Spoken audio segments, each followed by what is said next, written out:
ہاتھوں میں موم بتیاں تھامے women chamber of commerce کی عہدیداران اور کشمیری رہنما مشل ملک نے کشمیر میں جاری بھارتی جارحیت کے خلاف نعرے بازی کی اور شمع جلا کر مظلوم کشمیریوں کے ساتھ اظہار یکجہتی کیا۔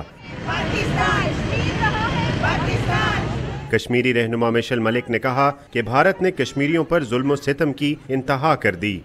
15 سے 20 ہزار تک لوگ اس وقت کرٹیکلی انجرڈ ہیں اور 100 سے اوپر ہو گیا جو لوگ شہید ہو گئے ہیں۔ ہندوستان کی آرمی جو ٹیررزم وہاں پہ کر رہی ہے اس وقت، اور جس طرح 800 سے بھی زیادہ لوگ اس وقت اندھے ہو گئے ہیں، اور میرے اپنے شوہر یاسین صاحب کو انٹیروگیشن سینٹر میں رکھا ہوا ہے، ان کی زندگی خطرے میں ہے۔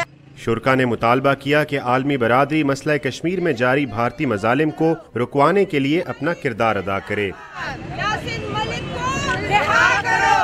بچہ یہ کہہ رہا ہے کہ جو کشمیریوں پہ ناحق ظلم ہو رہا ہے، جو ان کا خون بہہ رہا ہے، اس کا خدارہ خاتمہ ہونا چاہیے۔ اب تو وقت آ گیا ہے کہ اب کشمیر کو ہمارا حصہ بننا ہی چاہیے۔ کشمیری بہن بھائیوں پہ ظلم اب ختم ہونے چاہیے۔ انڈیا نے بہت ظلم کر لیے۔ سب یونائٹڈ ہیں آن دس اسٹینڈس کہ we have to speak up against the wrong doings of India in Kashmir. مظاہرین کا کہنا تھا کہ کشمیریوں کے ساتھ انسانیت سوچ سلوک کرنے پر بھارت پر عالمی پابندیاں عائد کی جائیں۔ کیمرہ مین ذیشان حیدر کے ساتھ عمر فاروق، ڈان نیوز، لاہور۔